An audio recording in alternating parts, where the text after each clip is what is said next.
nung panahon namin, kagaya ng tatay mo, usong-uso ang fruitcake. So basically, we're just gonna prepare yung ating, well, part ng ating wet ingredient, which is yung ating butter. Yan.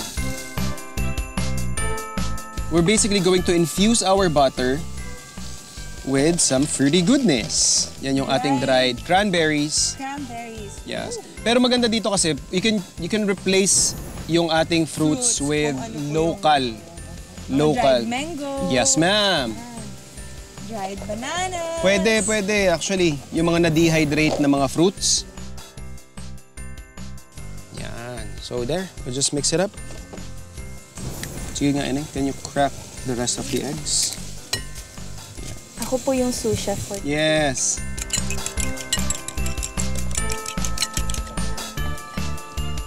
So at this point, yung oil muna yung ilalagay ko. And then,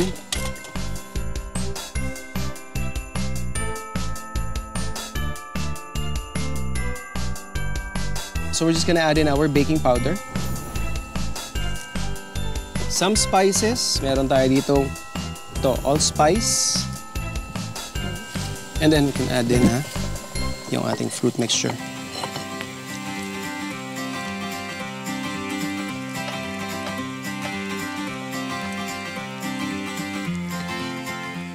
Lemon zest. Guys, yung tamis ng fruits, then maglalagay pa ng lemon zest and orange zest. Yep. Wow. So we have here our mold, yung ating round pan. Nilagay na tayo dyan ng wax paper. And then, ready na yan. Lalagay na. Yes, we're just gonna pour it in.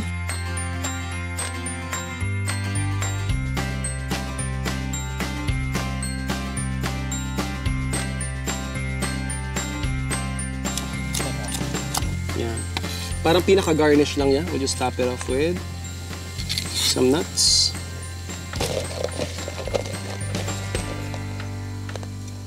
We have our oven preheated. So we're just gonna bake this siguro at least an hour.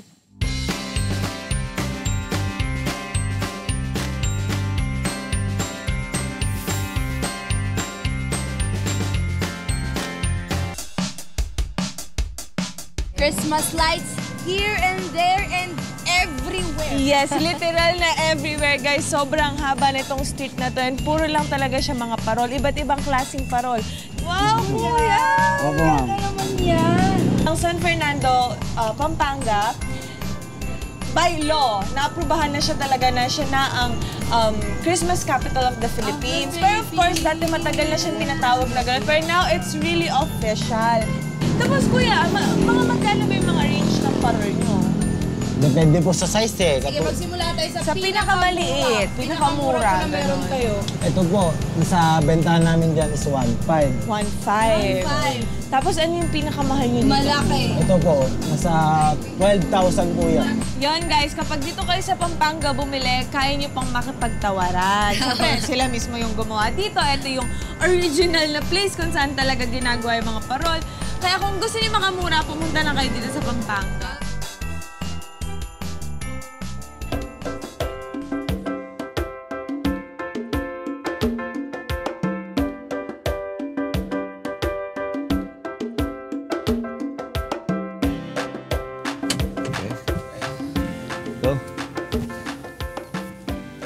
So, Chef, this is my farm.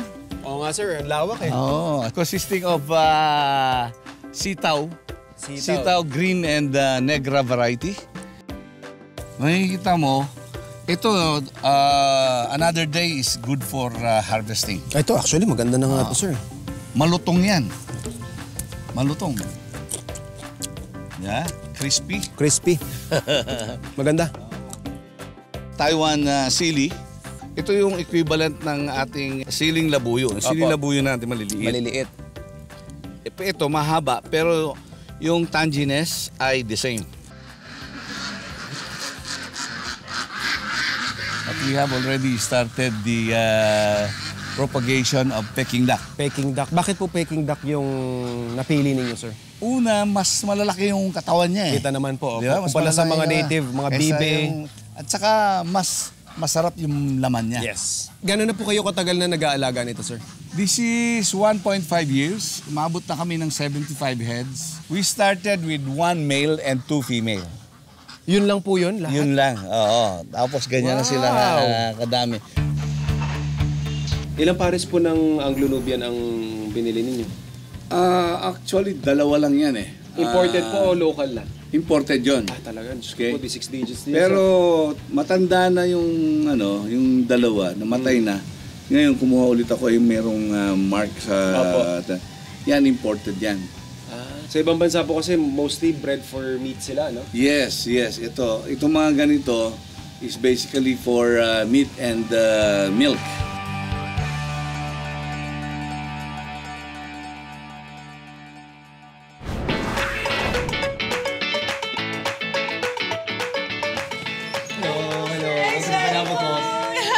Ang ganda naman! Wow! Ang cute naman! So cozy ng place! How long did this, your Pineapple Coast open? We opened during the pandemic, 2021, I think. Pandemic? Yes. Bakit po Pineapple Coast. Pineapple kasi, and I think, or I know, it means like hospitality. Well, we felt like it. Magpasok na pagpasok ko.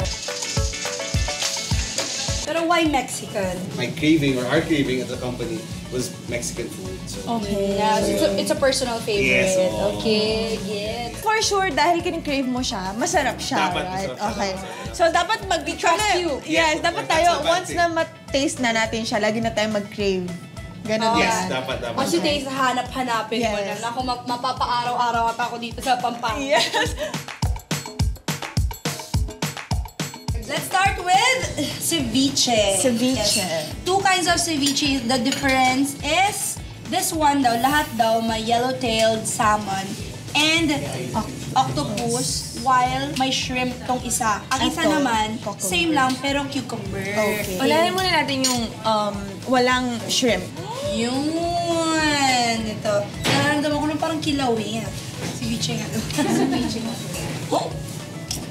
Lambot ng octopus. Oh my gosh! Oh my God, guys. No joke. The asim is there. Ito yung pinakamalambot na octopus na natikman ko sa buhay ko. Try naman natin, Shuvi, Yung isang flavor. Yeah, isang flavor.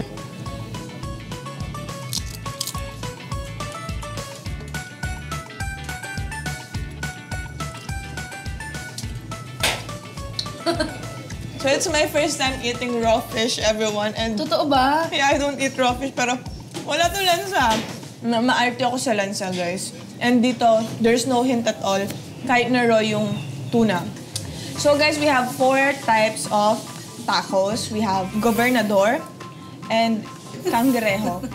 Aside sa Gobernador Cangre, we have Birria Campechano and the Yaki. Very Yaki. impressive yung Yaki. Bakit Yaki? Yaki din ba yung taste niya? No, I don't think so. Kasi tignan mo pa lang siya, sobrang sarap na. Cheers!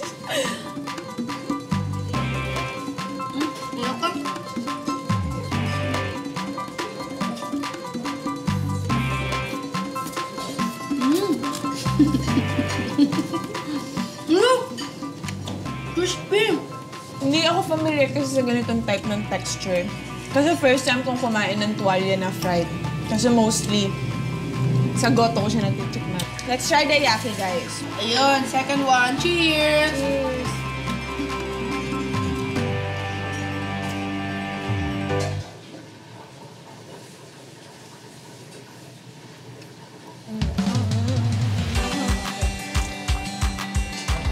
Cheese! Oh my God. This is for me.